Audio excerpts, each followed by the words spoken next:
last that this was one symptom which was present in almost 90%, although a host of others. So this is not a single symptom has been left out. So all the symptoms which were noted in these 624 patients have been mentioned. So you can see visual loss, papilledema, but what I have underlined in red are the commonest. So after headache, it is any kind of a focal motor deficit, either a left or a right, but at least 37, one third of them had some kind of a paresis, and at least 39, so in more than a third, that's close to 40%, had seizures. So whether it was a focal seizure or a generalized seizure. But so if you see headache, focal neurological signs, whether a paresis or an aphasia or a combination of the two, and seizures. These, if we put all these three or four things together, this syndrome, we will be able to pick up more than 98% of all cases of CVT. Now, because headache is the most common feature of CVT, a slide on headache I thought is worth it. So firstly, it's because of the increased ICP, as we said, in 90%. It is typically diffuse and progressive. And it progresses in severity over days to weeks. So any person whose headache is continuously increasing, not getting relieved by analgesics, that should raise our alarms. A minority do present with thunderclap headache, which is suggestive. So it's about just 1%. But thunderclap headache of SAH has been described. Even a migrainous kind of headache has been described. Although people who do suffer from migraine, so people who did develop CVT, they figured out that although their pain was a migrainous kind headache, but they could figure out that this migrainous headache was different from the usual migraines which they used to have. But that is for people who already know what's a migrainous headache. Another person, we may just land up giving a diagnosis or misdiagnosis of migraine to the person who comes to us with photophobia and, a headache on a unilateral headache and so on and so forth. Isolated headache without any focal neurological signs or papilledema is found in as high as 25%. This is a very important figure. In means in 1/4, it will be only isolated headache, and that's why it's a diagnostic challenge. Whereas the classical headache and papilledema with diplopia caused by the sixth nerve palsy, it was a classic sign, but these days it's pretty rare. So where the sinus thrombosis is, that location will also give rise to specific deficits. So if it's a superior sagittal sinus thrombosis, we are more likely to get motor deficits and seizures. Similarly, if it's in a straight sinus, we are more likely to get mental status changes. Sometimes just as psychosis, there have been case reports of people presenting only with, altered sleep habits or a psychosis. And when they were referred to the psychiatrist, they got MRI done and found that the person is actually suffering from CVT. Transverse sinus thrombosis will have things like a tinnitus, cranial nerve palsies, aphasia, and of course, neck pain and tinnitus with jugular thrombosis. A rare entity, not very much commonly seen now, is the cavernous sinus thrombosis. That is mainly because of the infection in the ENT, which was used to be very common in the pre-antibiotic era. And that time it used to constitute almost a third. Now it's pretty rare. So we have orbital pain, chemosis, proptosis, palsies of third to fourth nerves. And this was used to be the hallmark of cavernous sinus thrombosis. Now, associations are many. If you see, as I had mentioned, that if we do a search in almost 80% of our patients, we'll be able to find some underlying phenomena, whether it's a prothrombotic condition, and it's an acquired prothrombotic state, infections, as I just mentioned, although it's much less, but still it's not totally gone away. So stuff like otitis, mastoiditis, meningitis, inflammatory conditions like SLE, Wegener, sarcoidosis, IBD, very important. So ulcerative colitis and Crohn's disease, when they do come with headache, there have been multiple case reports from our country also where they've been found to have CVT. Of course, our hematological condition, just before our webinar started, Dr. Cecil Ross sir was mentioning about, there's a very important, both primary and secondary. So, people coming with only idiopathic erythrocytosis and presenting with the CVT, that's known. But of course, polycythemia vera is a very well-known entity. Important to note here is anemia. So on one hand, we are talking of polycythemia, which is pretty intuitive, that it is high viscosity. Whenever the PCV crosses 60, it predisposes to high hyperviscosity related CVT. But even anemia is an important underlying cause of CVT. Drugs, of course, OCPs are well known. And this I'm again coming back to that paper published 20 years ago in stroke, the risk factors so they have actually put here, if you do an addition together, all the 624 cases have been accounted for. The first line is the most interesting. None identified, only 12.5%. It means in 87.5% of the cases, they were able to identify some associated risk factors. So as we said, the similar things: thrombophilia, underlying malignancies, hematological condition, vasculitis, pregnancy and purpurium. If you see pregnancy and purpurium, almost about a 1/5, infections, drugs, surgery, dehydration, so on and so forth. Now, does every predisposing factor have equal weightage? No. So this was a detailed statistical analysis done, including this paper and others also. And then they tried to say the prevalence is one thing of a particular, just because in one disease, if we find one associated finding, is it causing that particular condition? That's the concept of odds ratio. So for this the CVT also based on the various, so wherever the odds ratio were calculated, so this was a very complex mathematical modeling done in which they looked at prevalence, they looked at whether there is a consistency, whether there is a strength of association, whether there's a biological plausibility, and then only the odds ratios were calculated. So you can see protein C and protein S have the highest odds ratio, although other things like APLA, factor 5 lead-in, prothrombin gene mutations, that is G2020 or 2021, all of them had reasonably high odds ratios to give rise to CVT in case it was present in those patients. So now you have got a person who's got a suggestive clinical picture, headache, seizures, some focal signs or something. And so we call it an unusual headache, or a headache which is not, going away. And you have a suggestive etiology. You think that there is some underlying procoagulant state. So this is the time when we should order a diagnostic imaging. And why I am saying is that on one hand, we should shy away from a habit of which is getting without doing a thorough clinical examination of every case of headache, sending them for a CT. But at the same time, we have to be with a thorough clinical questioning. We should be able to pick up what's an unusual headache. And we should not delay, because historically CVT, whether it's in Asia, whether it is in the West, has been hallmarked by the fact that there has been a large delay. And even in this large study, the delay in diagnosis was as much as between 4 days to 13 days. So for 13 days, this person kept on having symptoms before he was diagnosed. So the delay in diagnosis, and by that time, the disease, because it's a progressive thing, so the morbidity further increases and the chances of mortality are high. So the standard imaging techniques are, of course, CT and MRI. A plain CT head will give us answers only in around 30% of the cases. So we do combine CT with the contrast CT, or more importantly, a CT venography. And if we have an MRI, then MRI with MR venography. So CT with CT venography will give us around 91% sensitivity and 95% specificity, whereas MRI with MRV gives us almost close to 97 to 98% sensitivity and specificity.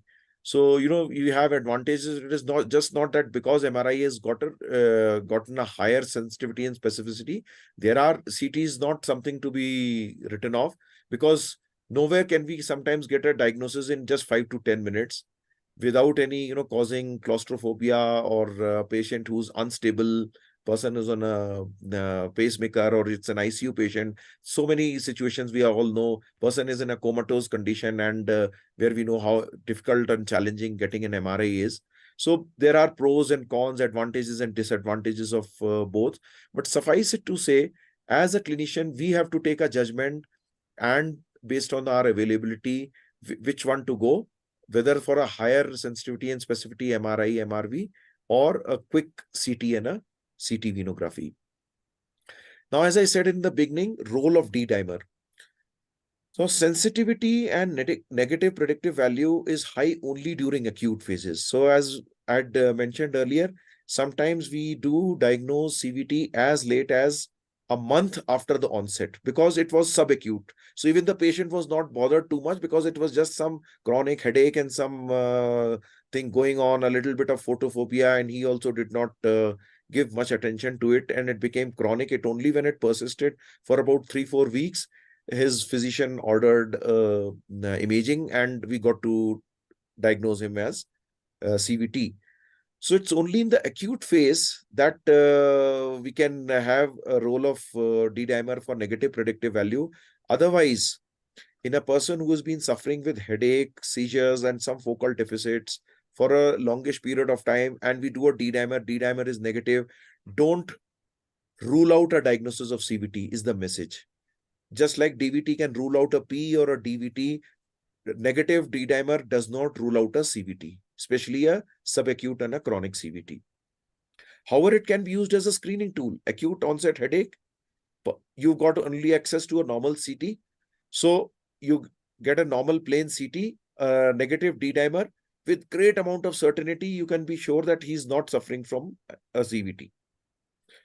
And other clinical pointers are, if they are very suggestive, then we should not rule out and we should go ahead for an advanced imaging like a CT venography or a MR venography. Now, the second caveat is the ICH. Now, 30 to 40% of all CVTs will have ICH at baseline. And this is more and more identified with the use of MR. Earlier, a plain CT would not pick up a small little deep-seated or a superficial ICH, but now with MR we are picking up more and more, and we are realizing that around 30 to 40% already have an ICH at the time of diagnosis. Its pathophysiology is very different from other causes of the standard ICH, that is the arterial, and that's what it's got an important treatment implication. Prodromal headache is a very important pointer towards ICH of. So what's a prodromal headache? Normally, the standard ICH of arterial stroke, say a hypertensive ICH, which we get, the headache starts because of the ICH. So a person presents with acute onset headache, he goes into a coma or he goes into a deep deficit, like a complete hemiparesis or a complete aphasia or a seventh nerve palsy. If we do a CT and we find ICH. But this is a prodromal headache.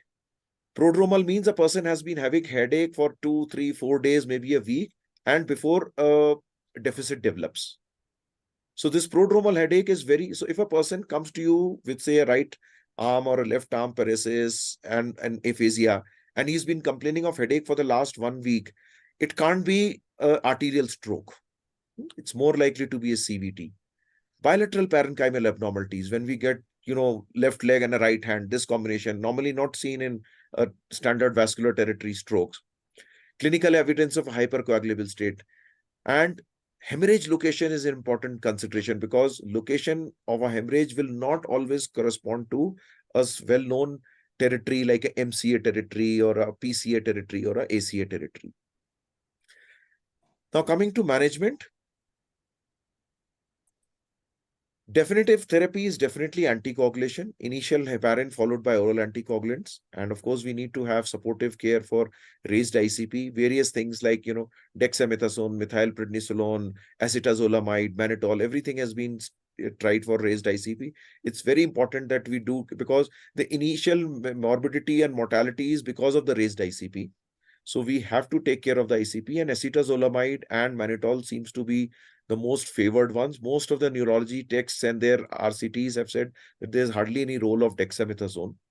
Even mannitol, some of the neurologists are challenging, although we continue to use mannitol in acute conditions.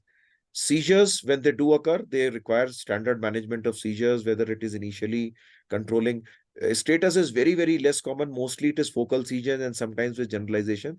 So we may not usually always need to load a person with the anti-epileptics, but yes, they need to be managed as per the standard protocols. Infections, if there are any, we have to be actively hunting for infections and treat them, because if infection is an underlying cause and we don't address the infection, especially in the sinuses, the ENT. That's why an thorough ENT examination is important. It will lead to further progression of the CVT.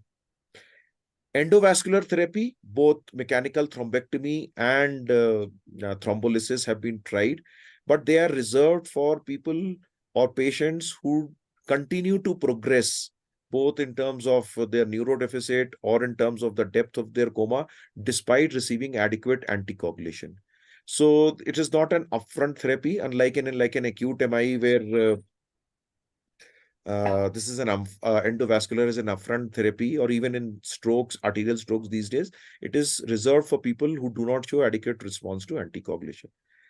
Decompressive hemicraniectomy has been a game changer in the last couple of decades, and that is what has led to an increase in. So whenever the IC, sometimes we have to do it even when the person's GCS has not really gone down, but we know that based on the midline shift and other parameters, the neurologist feels that he is likely to deteriorate.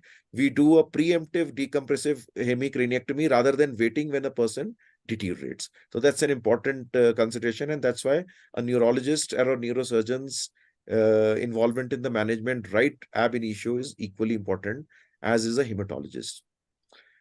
Heparin in early treatment is very simple rationale to prevent the growth of thrombus, to facilitate recanalization. And because he's got a prothrombotic milieu, he may land up with another episode of, say, a DVT or a P. And the controversy had always been because cerebral infarction with hemorrhagic transformation, as I said, or ICH is common in around 30 to 40%. And many of the physicians used to feel that if there is an ICH, it's a contraindication to give heparin. And that is what I'll be showing in the next slide. That is exactly not the case, because multiple. So this was a study as early as in 1991 in Lancet, it was published. Anticoagulation with dose-adjusted heparin is important, and ICH is not a contraindication. This is a conclusion. It's a very elegant paper. This was a study from NIMHANS, and it was done specifically on pregnant ladies who had CVT. This is a study on around 57. Even in them, they said early anticoagulation led to better outcomes. And this was a study because they were those patients in which there was no imaging done. MRI was not done. Basically, MRI angiography was not done, but CVT was diagnosed maybe or with other methods. And they gave heparin to all, as compared to the other arm which got placebo, and they found the benefit in the heparin arm. And this is a list of a whole host of studies. You see numbers ranging from N being 20 to 142 to, of course, the biggest study, which I said, the IVCH study of 624. Almost everywhere, wherever where some of them were RCTs, some were only observational, and they compared using either heparin or no heparin. And wherever they compared placebo versus heparin, they found that the rates of both long-term morbidity and mortality was much less in the arm which got heparin. So it's an important thing for all of us to know or to realize that ICH, if you have a patient with ICH, but he's got clear-cut evidence of CVT, it is not a contraindication to give heparin. So this is the current consensus statement which was published, the latest being this 2011 consensus statement. For patients with CVT, initial anticoagulation with dose-adjusted unfractionated heparin or weight-based LMWL in full anticoagulant doses is reasonable, followed by vitamin K antagonist, regardless of presence of ICH, and the references given herein. So class 2A recommendation, which is pretty high. So this is, in nutshell, the algorithm. You have a clinical suspicion of CVT, you immediately go for an imaging. So there is, if it's out, then you think of other alternative diagnosis. If imaging confirms, then you immediately initiate anticoagulation. Then, based on whether neurologically the person is stable or unstable, we decide on whether going for a decompressive hemicraniectomy, endovascular therapy, or just going ahead for 3 to 12 months with anticoagulation therapy. Now, a word about NOACs, that is the newer oral anticoagulants, dabigatran, then the 10A inhibitors.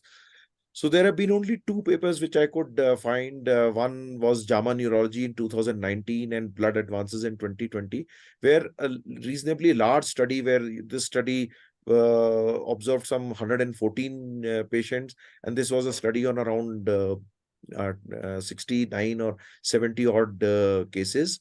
And both of them, they found that the NOACs are equally safe. The only caveat is that unlike in, say, a DVT or a PE, we directly start NOACs without any overlap with heparin. Here, heparin will always be. And the basic reason is that the condition is so rare that it will be difficult for anyone to design a clinical trial where they can compare direct starting NOACs without initially starting heparin therapy or vis-a-vis. So as of now, NOACs, wherever they've been used in these studies, they have only found safety and efficacy on a long-term basis as opposed to vitamin K antagonist warfarin. Word about now the follow-up. So as we said that in the last 2 decades, the outcomes have really improved. So this was that 2004 study, the IV, the CVT study, international study on CVT, 624 cases. So outcome at discharge, 624 cases, follow-up at 6 months, and last follow-up. So I would just request everybody's attention here to the death. So the column of death, 4.3% death at discharge. Over a period of time of follow-up increased to around 8.3%. So this, the largest study, they found around less than 10% mortality, even on a long-term follow-up. Complete recovery was as high, it was 65% at the time of discharge, went up to around 79%. And death or dependency, because just a person being alive is not good enough. If he is wheelchair bound or dependent on his caregivers for activities of daily living. So this 8.3 plus 5%, so it is around 13.5%, 13.4% people will have either a death or a disability.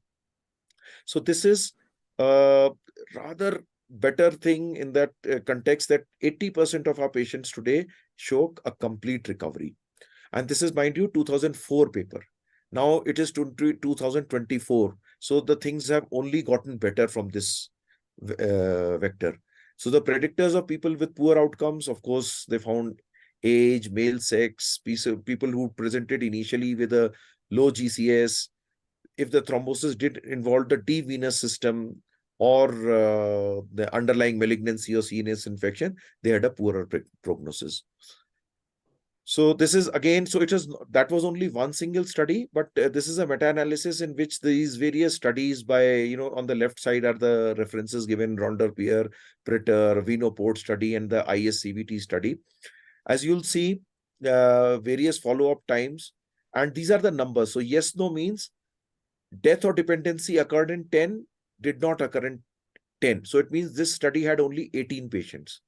Similarly, the Venoport study, death or dependency only in 8, 83% of them had fantastic recovery. And of course, this is the largest, the IVCH study, where we just mentioned 13.6% had death or disability, and the others had a good recovery. So if you put all these things put together, we come to this figure of around 15.1%.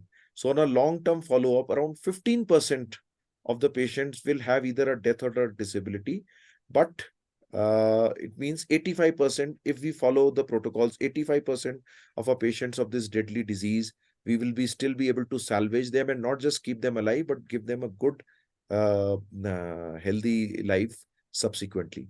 This is an interesting paper which I again found because it's a study specifically focusing on young Asian women.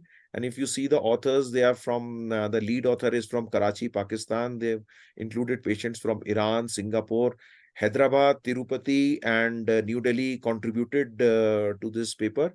So this, again, they had found a mortality of around 5% at 12 months. So, even in our part of the world, mortality is not, and mind you, these are all public sector institutions where the study was taking place.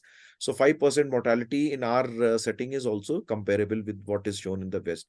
And that is what the systematic review also says, mortality which used to be as high as 40% in 1960s, it is gradually coming down to almost just around 5 to 6% in the current era.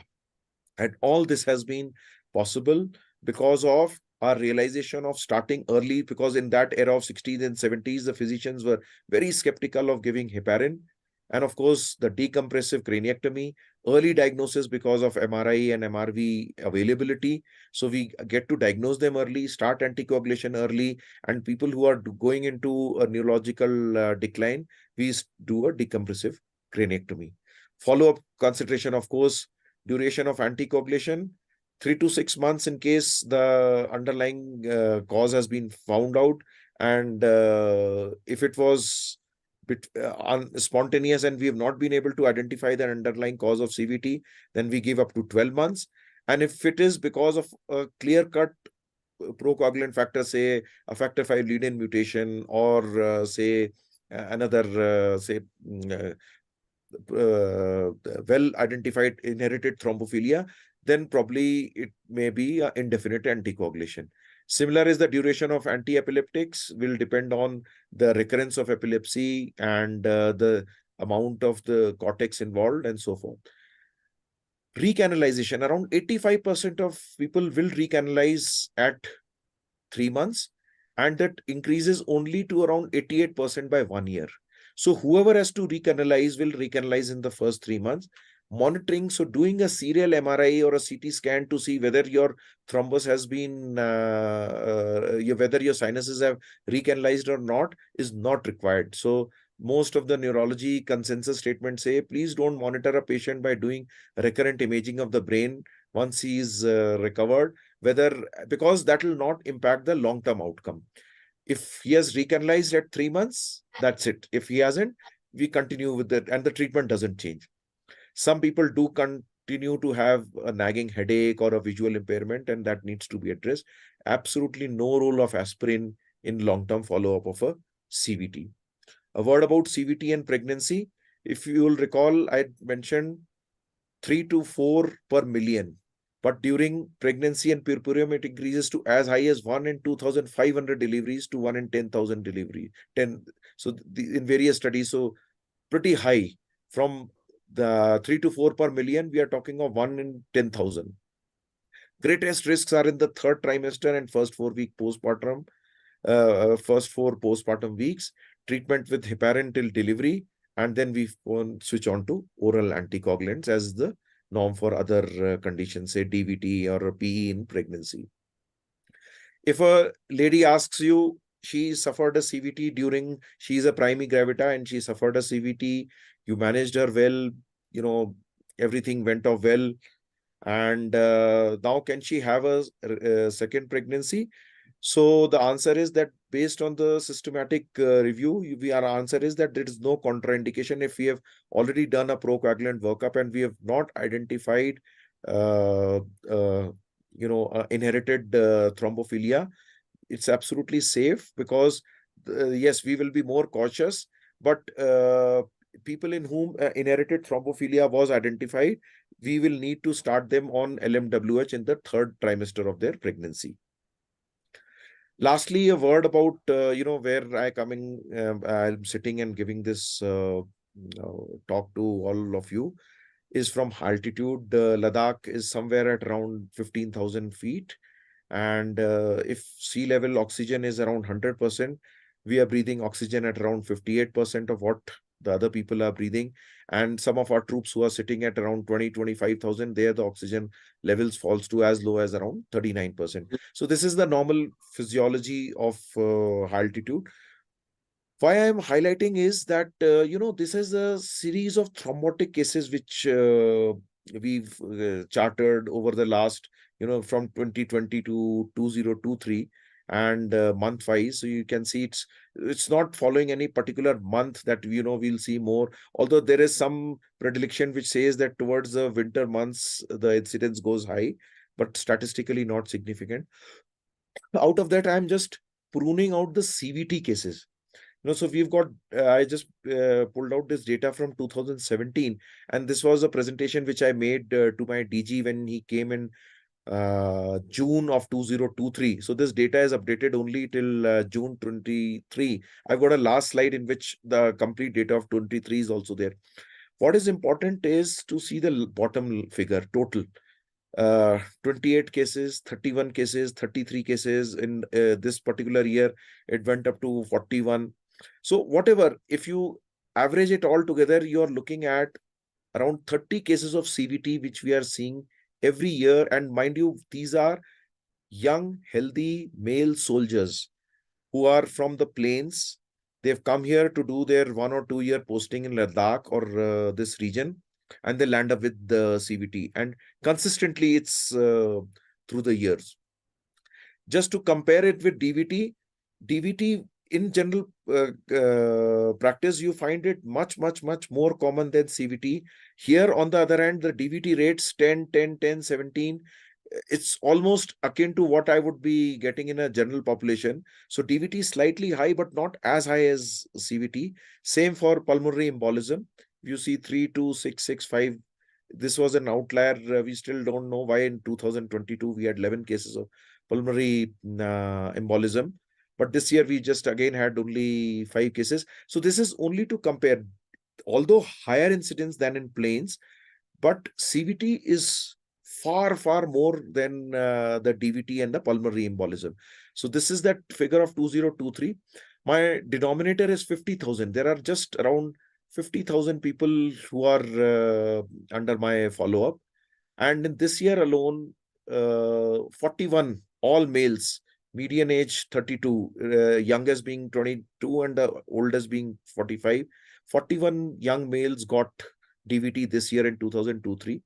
Average time for diagnosis was 36 hours from the onset of symptoms, from range being 12 hours to 96 hours. 10 of them had, out of these 41, had an ICH at beginning. 2 of them required decompressive craniectomy.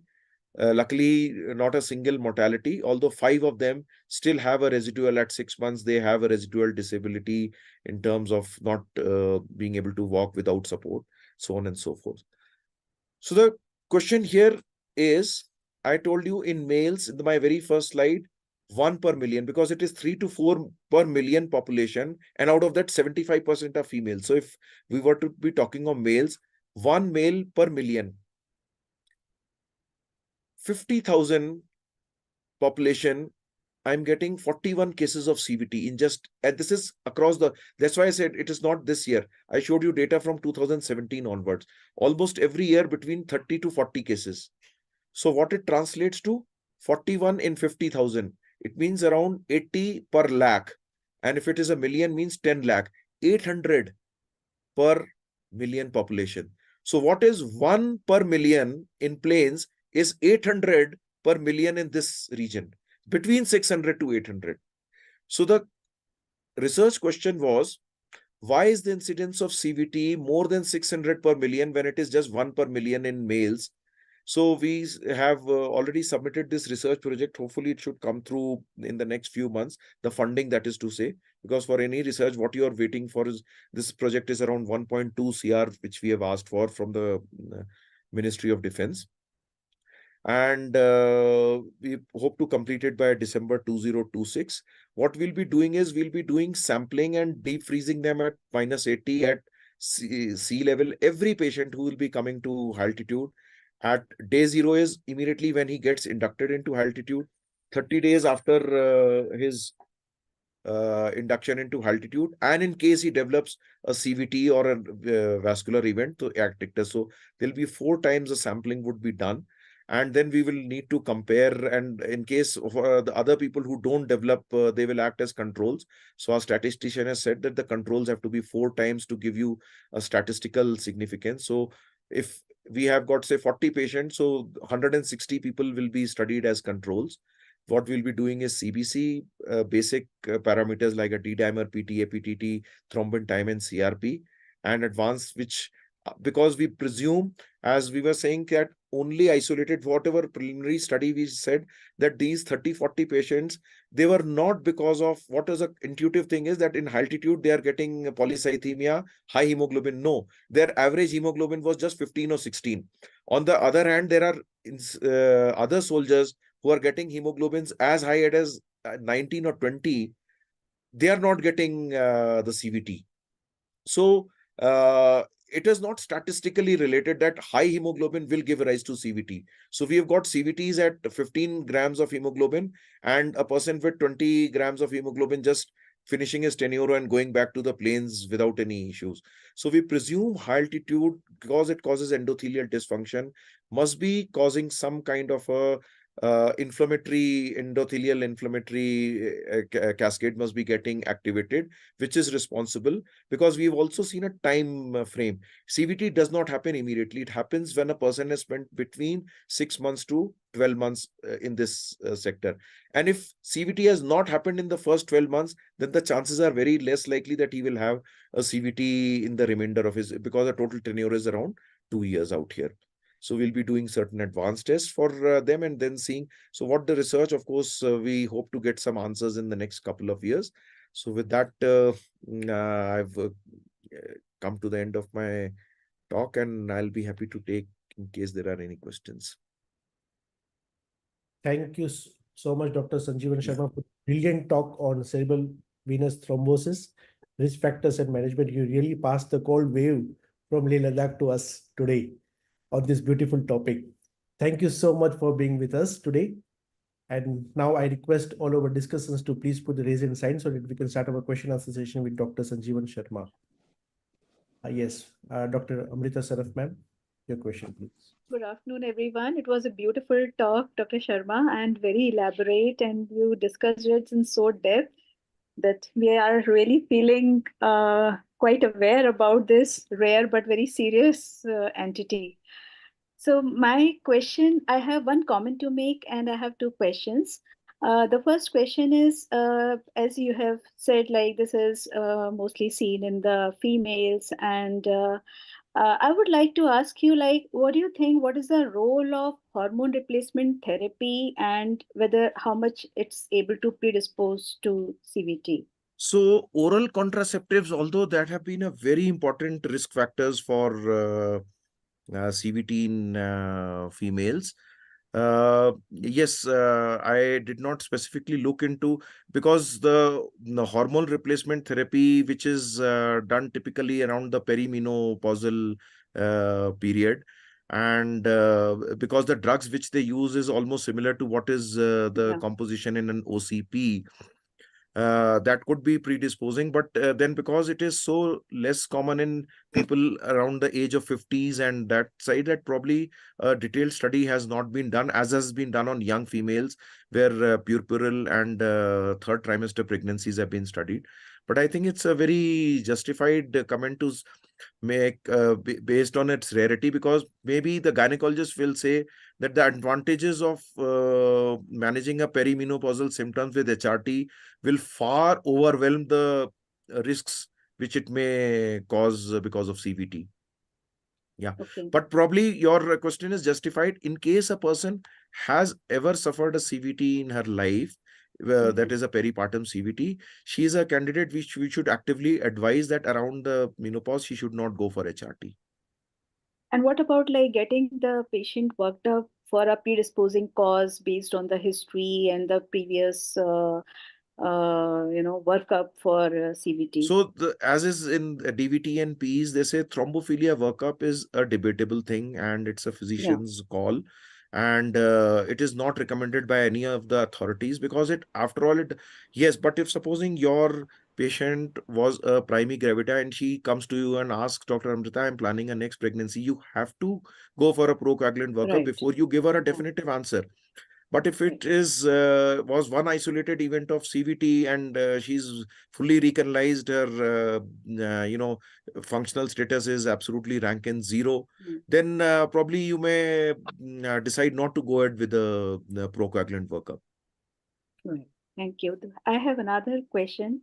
As far as D-dimer is concerned, it's very well established that once it is normal, it does not rule out, but once it is increased, then it has a role.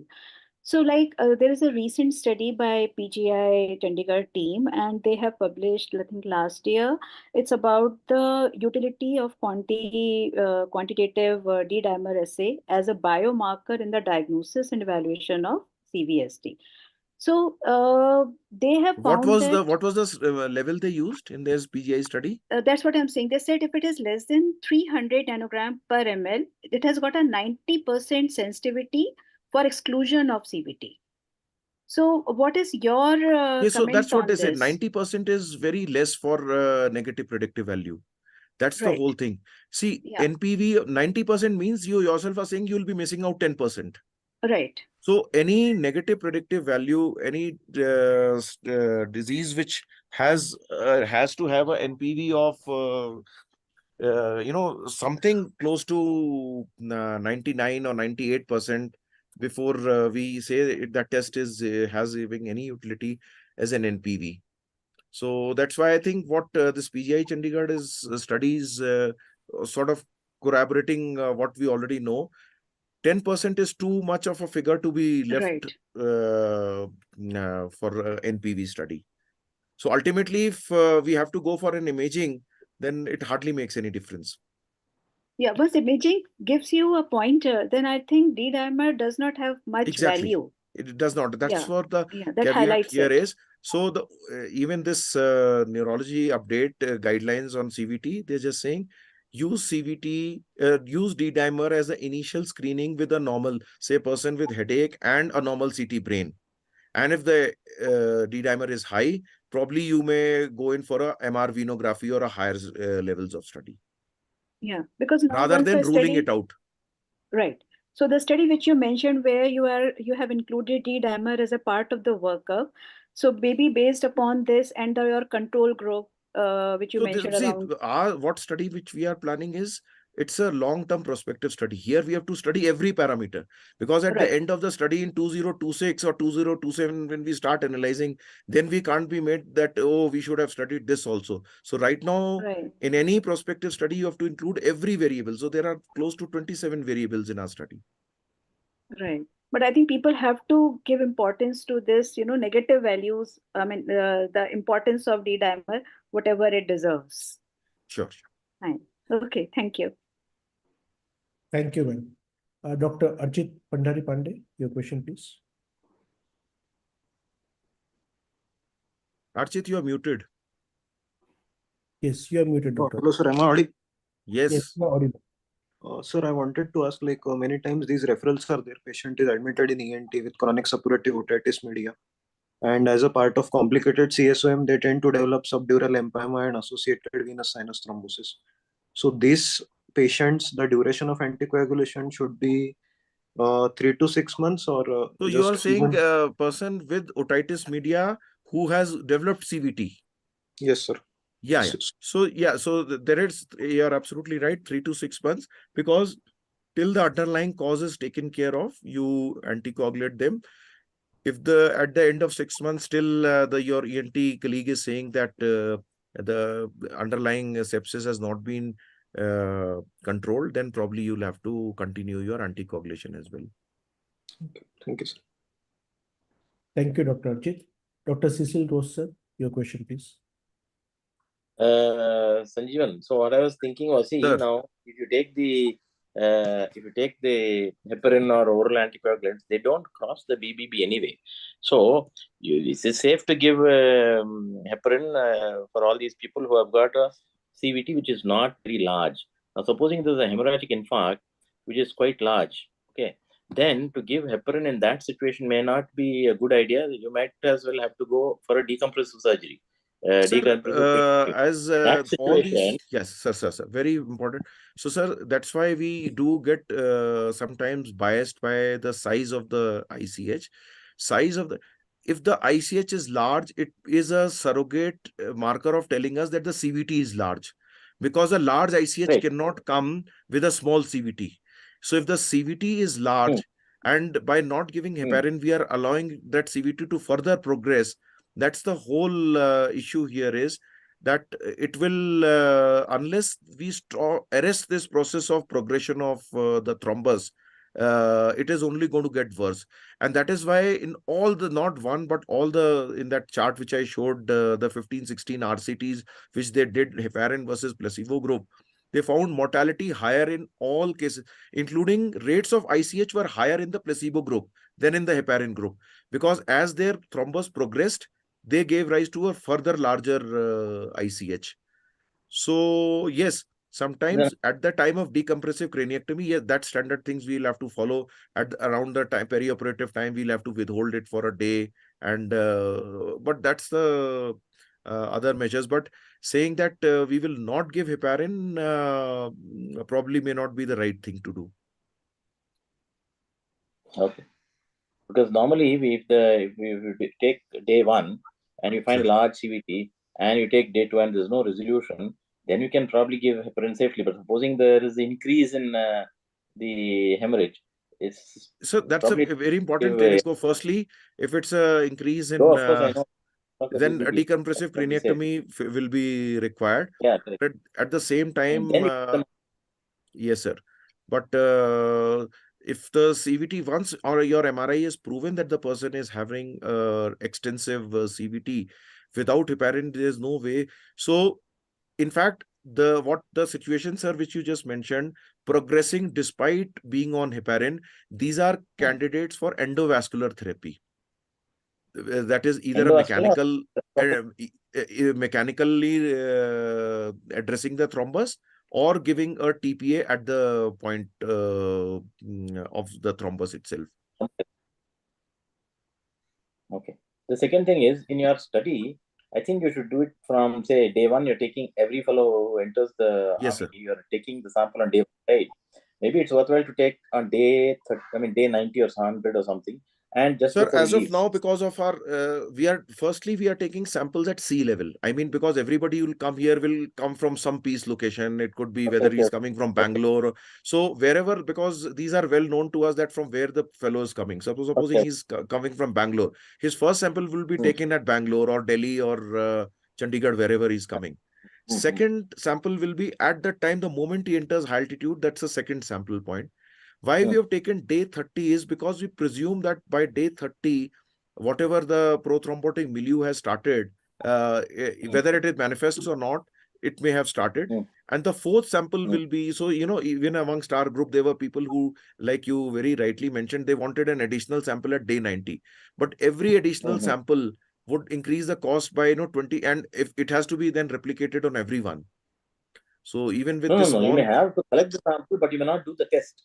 Because sir, you I can understand. biobank them So at we a are right later now date. defreezing at -80 everyone. So yeah, Uh, what you mentioned, sir, that day 90 sample, 2 or 3 hematologists within our group, they suggested the very same thing which you just said. So they said sea level, day 0, day 30, day 90, and day ictus. So we're coming to 5 samples per person. Correct, but So you have to know what I'm trying to say is, you get the samples, but you may not do the test. In the high risk group, you do the test, all the tests. But in certain conditions, you may have to do that, because then you say you should have done it in days.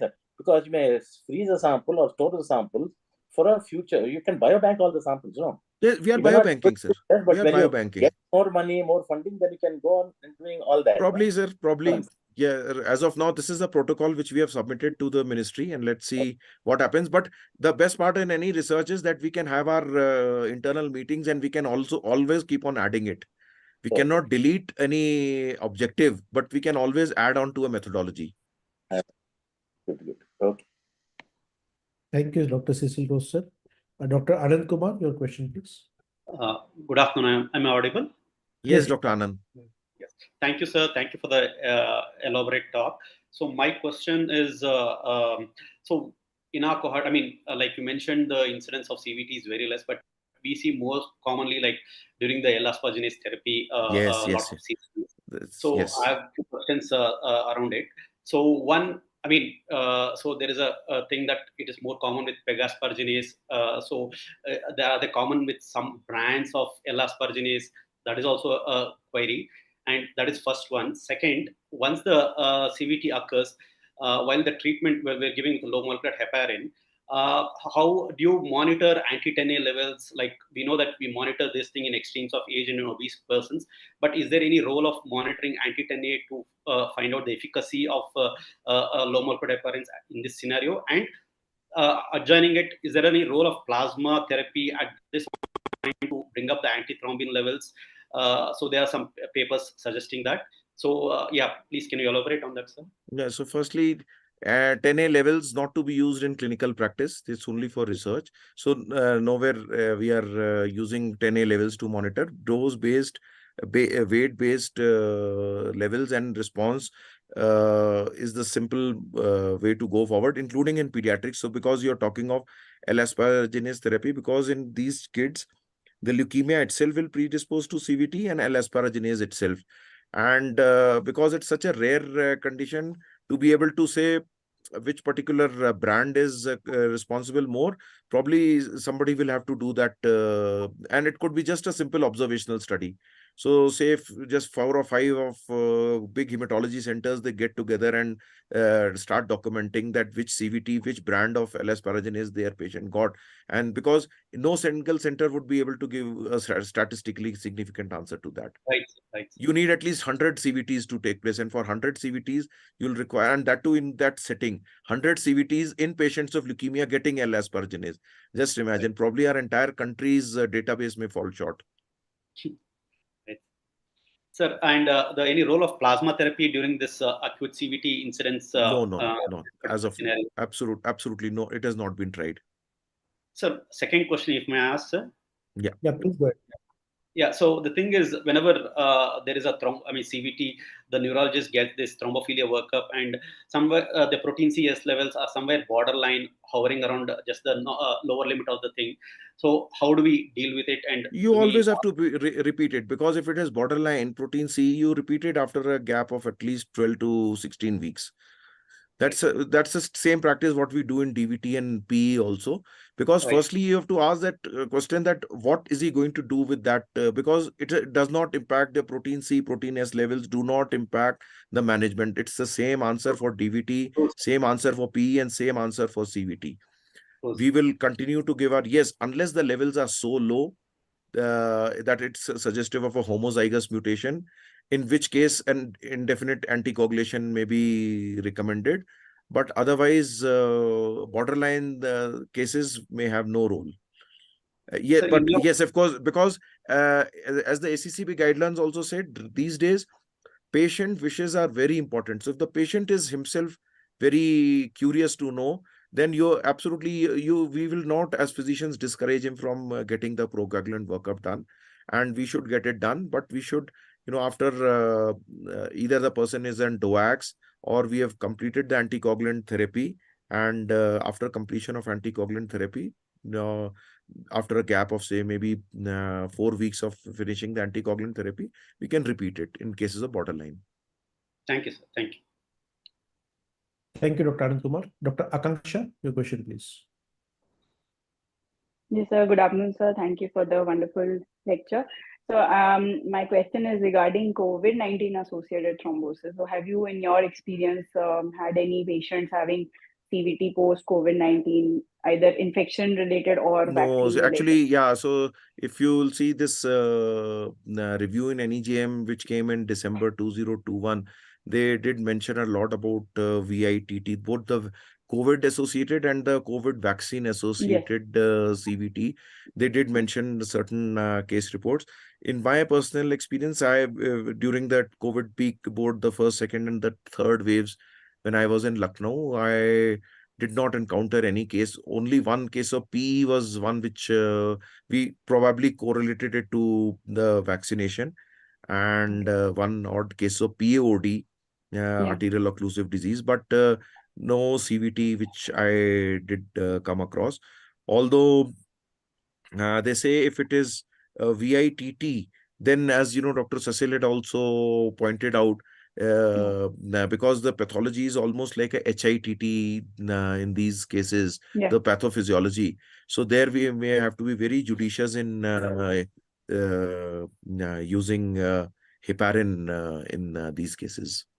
So in these patients, I mean, what should be the ideal duration of the anticoagulation? We do come across such patients. So wherever, if the cause is very well known, the standard duration is between 3 to 6 months. So the CVT duration of anticoagulation, what the guidelines mention, they've clearly divided into 3. If you have clearly found the cause and that cause is addressable, like what you're mentioning is CVT, COVID, which is a, that after 3 to 6 months, it's almost gone. So any other cause which has been addressed, then it is 3 to 6 months. If it is no cause has been found, or there's some doubtful indications, it could be that, say a pregnant lady, and we could not figure out anything, then we give it for a year. And cases in which we have found a cause and we know that this cause is going to persist in him, in that person, say we found that he's got a SLE, he's got an APLA syndrome, he's got a homozygous factor 5 lead-in mutation, then it is indefinite anticoagulation. Yeah. Okay. Thank you. Thank you, Dr. Akanksha. Dr. Aditi Shah, your question, please. Thank you, sir. So I have 2 questions. My first question is that in a patient with CVT, with a stable hemorrhage and without a hemorrhage, for how long do you give the initial heparin or LMWH before switching to oral? So just like we do in others, so because it will be dependent on the response of your patient. So if it's say a very small CVT, hardly any neurological deficit, GCS is 15/15, maybe within 3 to 4 days I would start, because here, as opposed to simple DVT or a PE, I have to be careful that here is a person who is likely to neurologically deteriorate. So starting an oral therapy in a person who's likely to go into a coma may not be such a good idea, where so many other issues are there. But yes, within 3 to 5 days, if I know that the person is doing well, his neurologically is not deteriorating, maybe I may be as early as within 3rd day to start him on a vitamin K antagonist or the DOACs, whichever is his preference. And then once therapeutic anticoagulation has been started, then once I had achieved the target INR, I'll withdraw the heparin. But in cases where the neurological status is still up and down, the neurologist has still not decided whether he may or may not require a decompressive craniectomy, whether there are likelihood of a recurrent seizures or not, there, for sake of safety of the patient, I would like to continue LMWH till the patient's clinical condition has completely stabilized. Thank you, sir. And in your practice, would you prefer warfarin over DOACs or the other way around? My practice is warfarin. So, for CVT, for DVT, now we have switched over to the DOACs upfront, wherever available, because of the simple ease and the complications rates which have so drastically come down with DOAC. But for CVT, as of now, still, because except for these 2 studies, there's been hardly any decent study which says that it has got a proven benefit over warfarin. Okay. So we continue to go along with vitamin K antagonist. And I would like to share one interesting case we had at KEM 2 years back. Was a young female in her early 30s, 2 episodes of CVT. With a gap of 2 to 3 years in between, where anticoagulation was stopped after 1 year in the first episode. And all she had was some anemia, around 9 or 10 hemoglobin. So we had access to ICMR, and we had done her flow cytometry for PNH. And to our surprise, we found 70 to 80% PNH clone. So it was quite interesting for us. I think, did you publish it? Because the everywhere in all my things, it's an Indian paper which they have quoting again and again, all the foreign authors also, that this case report from India of a patient of a lady with PNH presenting with CVT. Was it your paper? Did you publish this paper? We haven't. We should, but we haven't. But it's someone from India only, and it's become one of the most heavily quoted paper. Yeah. PNH anemia underlying because of PNH giving rise to CVT. Yeah. So how have you come across any such patients, and would you recommend when do you recommend doing PNH and JAK? The PNH, of course, will be totally, it's such a rare combination to have. PNH will be guided purely by your own clinical evaluation of the anemia. So I'm sure you will also realize that why you ordered for flow. It's not that there's a first investigation in anemia. You would have definitely gotten certain pointers to say, and your patient was a hemolytic variant of PNH or a non-hemolytic variant? Hemolytic. Yeah, hemolytic. So probably that was the reason for going for flow. Yes. And that's how you picked up. And because almost all of them, the hemolytic variants have a more of a prothrombotic tendency than the non-hemolytic variant. So probably that's it. And what about JAK2 work, JAK2 mutation? When do you advise it? First episode or recurrent episode? For CVT? For CVT. CVT, I will not say isolated if there is no underlying polycythemia, erythrocytosis or other. CVT alone may not be an indication for going for a JAK2, because for CVT, yes, it's a procoagulant state. So JAK2 is not mentioned, but yes, if I have got a high hemoglobin or borderline, even if it is 16 plus, so probably that will be an indication. But somebody who's got, say, a platelets of just 2 lakhs, 3 lakhs, hemoglobin 13, 14, and he gets a CVT, so probably I'll not order for a JAK2. Thank you. Thank you, Dr. Aditi Shah. We have some couple of questions from the audience. Yeah, doctor. A repeat question from Dr. Samit Sheikh. What decides which anticoagulation to be given? Vitamin K antagonist or DOACs? So no decision. It's your personal choice. My choice is vitamin K antagonist, because bulk of the data is on vitamin K antagonist. For DOACs, there are only 2 papers which have come up, one in 2019 and one in 2020. So data is not mature, and they do not give any added advantage over vitamin K antagonists. But yes, it's a physician's choice. If your person is coming from a remote area, he can't do his PT-INR regularly, reliably, and all that. So many a times we'll end up giving DOACs because of our convenience, patient convenience, and I would rather say doctor's convenience. True. Another question from Dr. Hita B.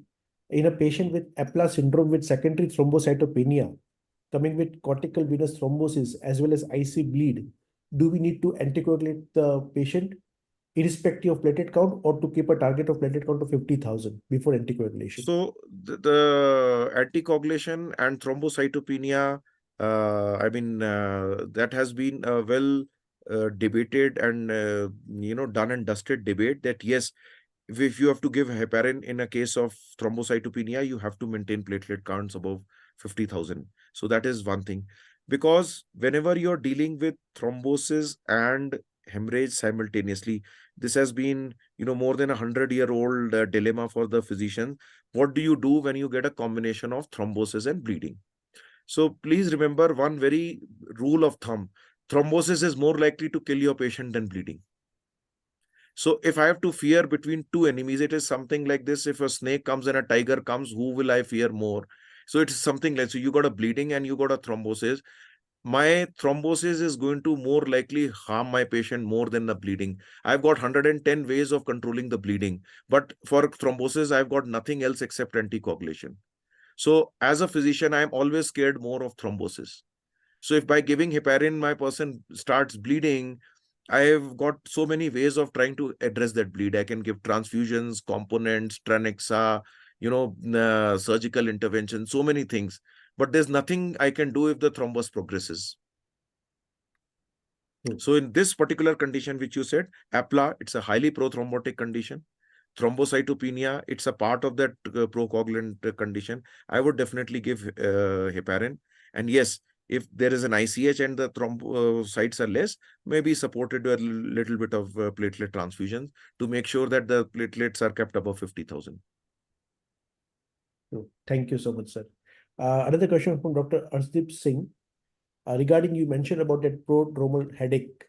So how many days with that prodromal headache we should wait before suspecting cortical venous thrombosis and go for imaging, especially in peripheral setups where neuroimaging is not available easily? So you say you don't have to wait even for a day. If as a physician you're suspecting that your patient's headache, that's why I said here the setting in our area is such that the moment a person gets a headache, even for more than 6 hours, we have found them to be suffering from CVTs.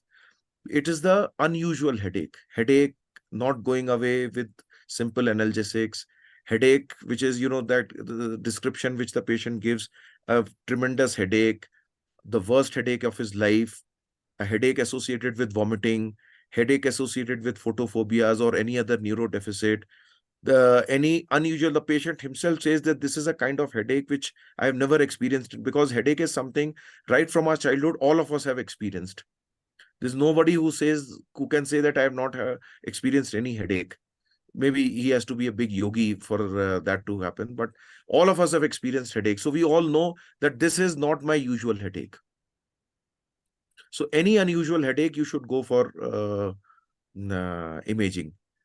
Yes, the tendency of going imaging for every headache is that is also not correct. So your clinical examination, your judgment is what comes into question. There are no guidelines for that. That's what the importance of clinical examination is. Thank you. Another question from Dr. Samir Sheikh. Any specific indication for MR venography over CT venography?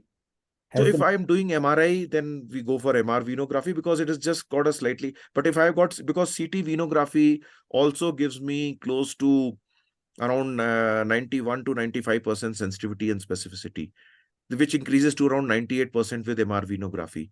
So absolutely, there's nothing to choose, as I mentioned in that chart. In fact, I would sometimes say if the patient is sick, I would go more for CT venography because it's over within few minutes. For an MR venography, my patient has to be inside a console, and sometimes if he having a seizure, if he's altered, his GCS is low, it's a big challenge keeping a person. He'll be moving, and then the artifacts will come. Then at the end of 45 minutes, your radiologist will say that the person has moved and I can't tell you anything. So in that case, I'll rather go for a CT venography. Thank you. Another question from Dr. S.K. Sharma. Since pregnancy and thrombophilia are both risk factors, do you think that every pregnant lady who comes with cortical venous thrombosis in the absence of any obvious risk factors like infection should undergo thrombophilia workup to guide for long-term anticoagulation in future pregnancy? So that's what it is, because pregnancy itself is a procoagulant state. So that is why if thrombophilia workup has been debated a number of times, that whether thrombophilia workup, what will we achieve out of it is the first question that you have to answer. So if for management, it will have no absolutely guidance.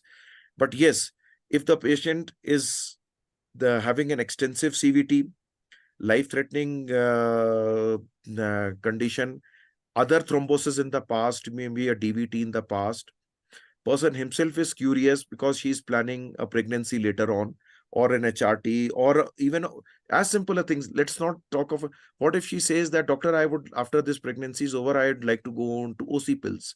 You have to give these very practical answers. Then probably a thrombophilia workup may be justified. But otherwise, thrombophilia workup is more to do with what the patient and the physician's understanding about the long-term prospects are.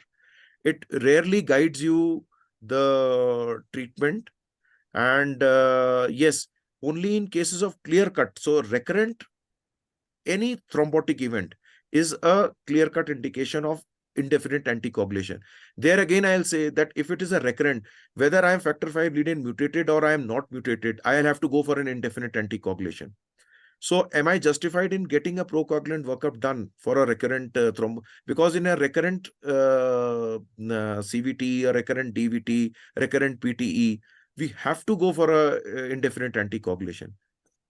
Yes, maybe I will have that kind of, a satisfaction, a clinical satisfaction that I've been able to pinpoint that you are getting recurrent CVT because you have got XYZ.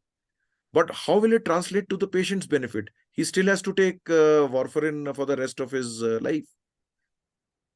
Knowing whether he is factor V lead-in mutated or a prothrombin gene mutated or not mutated, it depends what benefit the patient will accrue out of it. True. From the same note, if the patient develops, for example, 25-year-old girl who comes to you with a history of OC pills and develops a cortical venous thrombosis, so you know that OC pills is a risk factor. You're not done any workup. Now she becomes pregnant. Yeah, so yes. So this is a very good example. Here I would like, because OC pills are taken by millions of people in the world. Why she has developed CVT? Maybe she's got something, and because she's a young girl, she's likely to have a family later on in life. So I need to guide her whether she's at risk of getting a CVT during her pregnancy.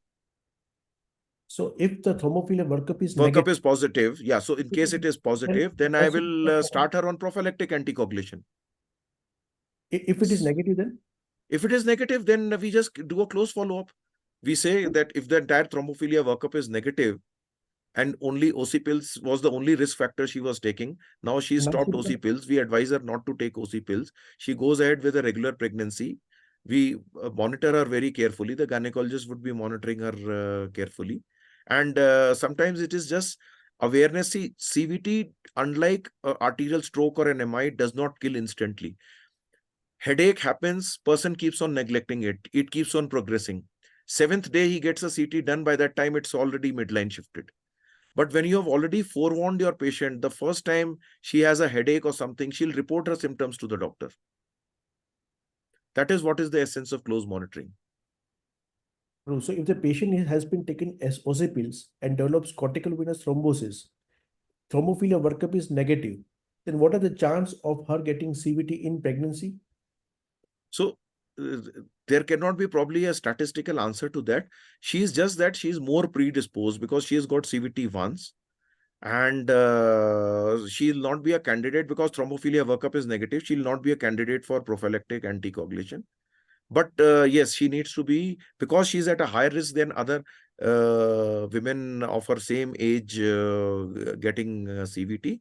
So just that the gynecologist and a physician both need to be careful and be aware of this fact that she's at a higher risk of getting a recurrent CVT. Thank you. Another question from Dr. Samir Sheikh. Regarding you mentioned about this, he wants to know, sorry, Dr. S.K. Sharma, he wants to know about COVID and vaccine for COVID and checkpoint inhibitors are becoming the emerging issue, even with the COVID and checkpoint inhibitors for cortical venous thrombosis. Your comment on this? No, so I've not had any personal experience, so my knowledge is as good as yours based on whatever is there in the published literature. Thank you. Another question from Dr. V.A. Arun. The data at HAA shows significantly increased risk of cortical venous sinus thrombosis over venous thromboembolism compared to population in plains, high altitudes. Is response to hypoxia at high altitude different in cerebral vasculature versus non-cerebral deep veins? Yeah, exactly. That is the question which we are trying to address, because we are finding increased rates of DVT and pulmonary embolism. But then, Dr. Velu Nair's study, which has been there, in which they've mentioned the incidence, they've done a very good prospective study, which they published in 2020 in Lancet, in which they clearly found out that there is an increased incidence. So they clubbed together all the thrombotic events, arterial, vascular, venous, everything. And their denominator was a small one because they had to prospectively follow up. They did around only 750 odd patients. So incidence is definitely high. But now we are doing a further tearing apart of this thrombotic events, and we are noticing that the CVT incidence is tremendously high. It's around 600 per million. What should be 1 per million? So is the difference in cerebral vasculature, the response different from, say, in a pulmonary vasculature or the limb vasculature? That is a question which will be answered, provided first we are able to prove by biomarkers that there is an increased this thing. And Dr. V.A. Arun, I would like you to also be a part of this study, and please contact me for joining, because you're sitting in a very prime location in Mumbai, and you can contribute very meaningfully to this study. True. Thank you, sir. Another question from Dr. Vishnu Prasad. If CSOM, as we discussed, is a risk factor for septic CVT, is there still a role for anticoagulation but to be given, or what? Because prophylactic only for CSOM. Only antibiotic would suffice otherwise. No. See, there is no prophylactic anticoagulation for CSOM. It is only if we develop CVT. Otherwise, CSOM, there will be millions of cases of CSOMs who are floating around in all the ENT OPDs. We can't be anticoagulating all of them. It is CSOM. And now, even in the current era, the incidence of septic CVTs has become very less because of the antibiotics. The moment a person has started on antibiotics, the septic migration into the venous sinuses is much less. This was mainly in the pre-antibiotic era, where overwhelming sepsis used to be there. And now almost every person of CSOM is on antibiotics. So the chances are very less. And their prolonged CSOM is more likely to do with other local factors rather than vascular factors. So if the patient develops septic CVT, how long he should continue anticoagulation? Again, 6 months, 3 to 6 months, because they're within, this is a prime example of CVT because of an well-identified cause where the cause can be addressed. So between 3 to 6 months, I'm sure any physician worth a salt will be able to take care of the sepsis. Thank you. Another question from Dr. KK Radhika. She has got a patient who is 43 years old female, had DVT in lower limb in 2018 in the postpartum period and has been managed with heparin followed by acetone for 2 years. Growth hormetic workup was done in the stable phase, which will turn out to be negative. Now, even after 5 to 6 years still, she has a persistent partial thrombus, partial recanalization, but patient is asymptomatic. Do we Please have stop. Yeah, no. So that's what it is said. Anticoagulation and recanalization are not linked to each other. Recanalization need not be followed up on a regular basis. Whoever has to recanalize at 3 months will recanalize. And persistent thrombus is not a risk factor. That is the important thing. So it is just that it's the structure, the anatomical milieu in his body that thrombus is not getting, as Dr. Sasil had very rightly also mentioned in between, that the structural variation in all of us are such that he may not recanalize completely for the rest of his life. So continuing anticoagulation, the prime example what you gave, you should stop anticoagulation and no role of aspirin. Absolutely no role of aspirin. Just stop it and that's it. Thank you. Another doubt, the same doubts are coming up from the mind again from Dr. Mahmoodi. A patient who has got CVT, ICH and low platelet count, do you still give heparin? Low means what low? If it is less than 50,000, you Less have than to give. Yeah. Because you have to see why does a patient, for me, the biggest question will be, why should a person with CVT have a platelet of less than 50,000? It means there is normal people don't have platelets less than 50,000. I would rather address that cause of low platelet counts rather than anything else. So, another question from Dr. Dharmendra. What specific preventive strategy would you like to suggest to reduce the incidence of CVT bar DVT in high altitude area? That's the whole idea. Right now, we are giving the, all those standard things which are mentioned, that, mobility, don't have stasis for a long period of time, keep on, having mobility, have plenty of fluids, those other things. But these are general measures.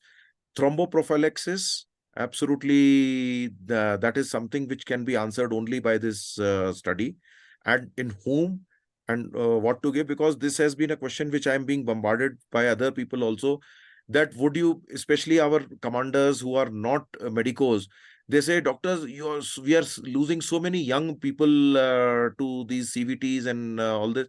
Why don't you give, some medicine to every one of them who comes? They are talking of, in their loose term, they are talking of something known as a primary prophylaxis. So I had to give them an answer, scientific answer to this question is, primary prophylaxis is given only in any condition where the incidence is more than 10%. This definitely is not more than 10%, and hence primary prophylaxis is not indicated. So it is only by generic measures that you try and reduce the incidence. Once, if we are able to identify risk factors, then we'll be able to sort them out at sea level. Then you don't send such people to high altitude. So supposing I'm able to figure out that these are the risk factors, and then we'll do the screening at the sea level and don't send them to high altitude, rather than this young 22-year-old boy coming here and going back on a stretcher. Thank you. Another question from Dr. Janara. He has a query regarding whether CVT is more serious than arterial thrombosis, number one. No. Arterial thrombosis still, firstly, it is the more predominant form of stroke. It has got much more higher rates of, because see, you have to understand, what does an arterial stroke, whether a hemorrhage or ischemic, it totally cuts off the vascular supply, the oxygen and the nutrient supply to the neurons. So the neuronal death is far more greater in an arterial stroke. In a CVT, the intensity of neuronal damage is not that much. It is just because of a cytotoxic or a vasogenic edema, if you see the pathophysiology. So it is more likely to do with the herniation, and if we are able to address the herniation and initial management, then as we said, even in most of the outcomes are very, very good. Today, the death and disability are less than 10%. Composite of death and disability. You can't say the same for arterial strokes, that less than 10% of people, say with an entire MCA or an ACA stroke, are not having any kind of a residual disability. They always will walk with a limp. They will always have some, a walking stick or something to support them, so on and so forth. So arterial strokes are anytime more deadly and of course more prevalent. CVT just constitute 1% of all strokes. 99% are still arterial strokes. The atherosclerotic, the good old diabetic hypertensive atherosclerotic stroke, that still remains the number one killer, no doubt. True. So in that sense, how long do you continue anticoagulation in these cases? Usually in your practical Anticoagulation for arterial strokes, for venous thrombosis.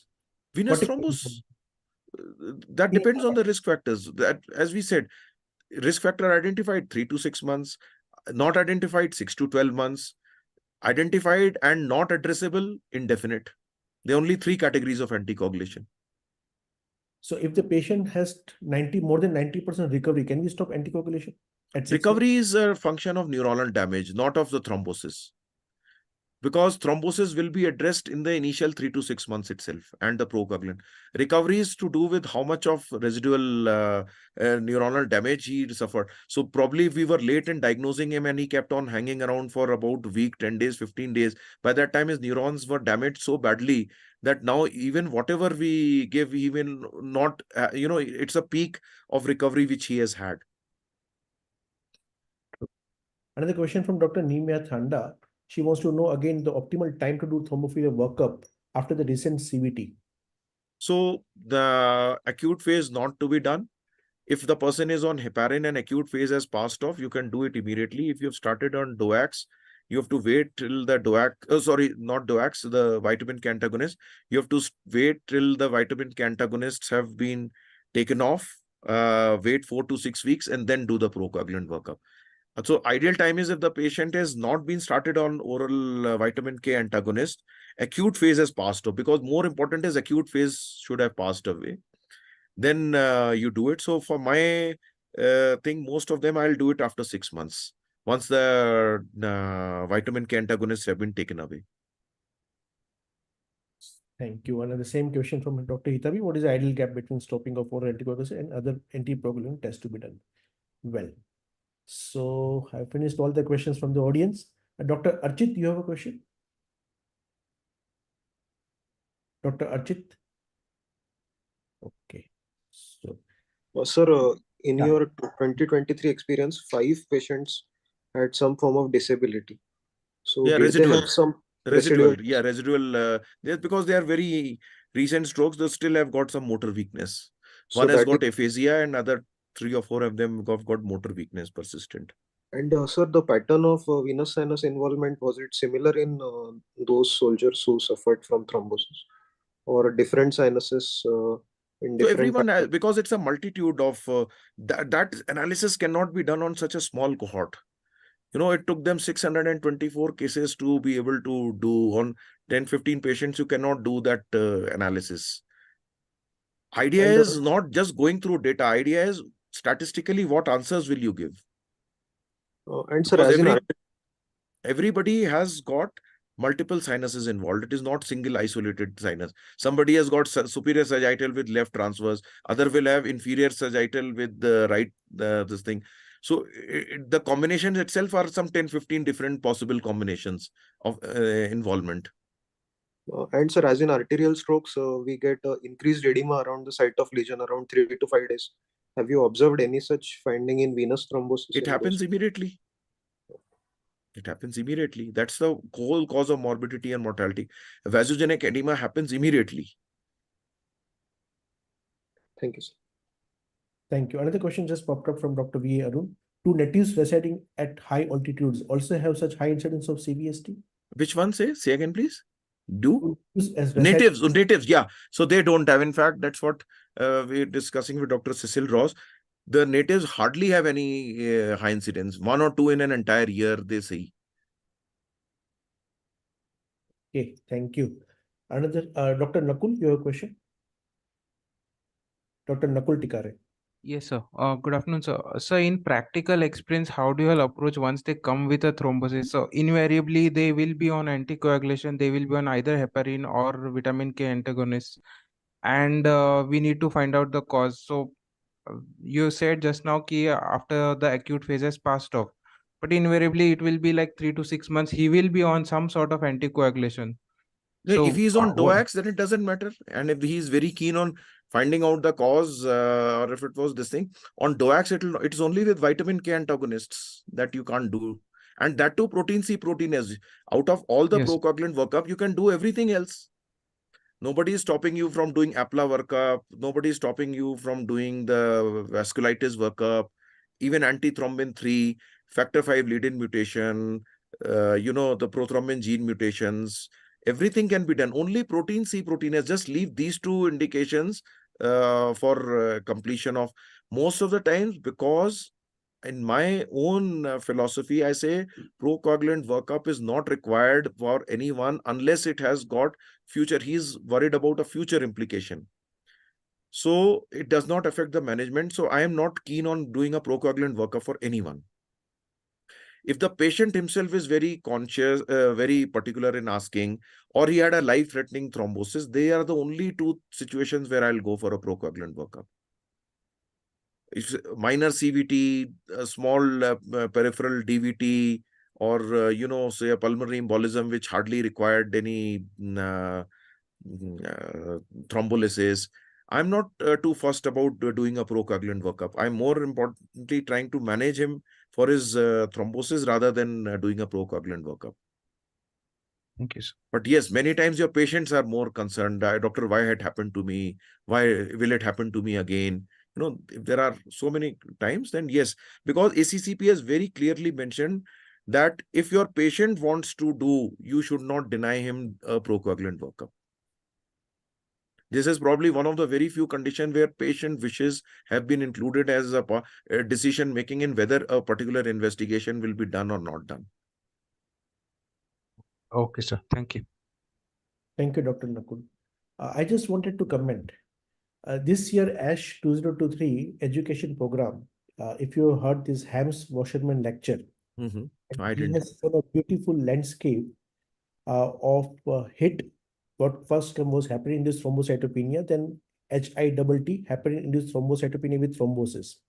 And then came this COVID pandemic. And then was this VIT, that is vaccine-induced thrombocytopenia and vaccine-induced thrombocytopenia with thrombosis. And now they are putting upon on another modified VIT, that is any virus can cause thrombocytopenia and thrombosis. And that is virus-induced thrombocytopenia and thrombosis is now a new entity which is coming up. So they have suggested that if the patient who has got a history of any viral infection, for example, running nose, cough, headache, anything, and after 5 to 6 days lands up to you with a cortical venous sinus thrombosis, and or the CBC parameter shows that there is thrombocytopenia also, immediately we must send for platelet factor 4 antibody test. PF4. And start the treatment Absolutely. on IVIG. Yeah, IVIG. Yeah, absolutely. So I didn't read this lecture, but 2022 review in NEJM, because they wrote this paper after the the COVID vaccinations, and they have also kind of suggested on similar lines. They say don't start heparin, do send a PF4 immediately, and maybe address the antibody. Yes, and this because here the antibody is the culprit. Absolutely. So this they are putting up for now any virus which can do this. It's not only the COVID, any virus causing thrombocytopenia and thrombosis. I think platelet factor 4 SS should be done and start the patient on IVIG. Provided you have documented a thrombocytopenia. Provided document thrombocytopenia. Yes. That's a very important thing, because hundreds of viral infections, adenoviral, rhinoviral infections, they do not cause thrombocytopenia. Yes. It is only those who have they start this cascade of this endothelial dysfunction, are the ones what COVID used to be doing, will be the ones where we'll be interested. Absolutely. So that's all. So there are no- Thank you so very much, Dr. Hamid, because I've got a date with Kali Mata. I've got to go to Kali Mata Mandir temple at 2 o'clock. It's a very unique, so, for everybody in Ladakh, it's a Buddhist place. There is one Kali Mata Mandir. Okay. Now I'm taking time to just give you this little input so that people are attracted towards it.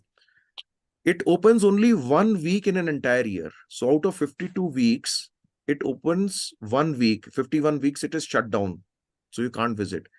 And the pujari gets a dream when the Mata tells him that, okay, open next. So this got opened, I think, on 3rd of January, and exactly on 10th, it will shut down. So you can see only between 3rd to 10th. So today I'm rushing before it shuts down. So I thought that my webinar would be over by this time around 1 o'clock, because 2 o'clock the temple will close down. So I need to now make my move towards Kali Mata Mandir. Otherwise, I'll have to wait for an entire year. Thank you. Do pray for all of us. Thank you. Thank you. Thank you. Thank you, everyone. Thank Thank you, Dr. Bye. Sharma. The audience, thank you so Dr. much. Amit. Bye. Thank you so much. Yeah. Bye-bye.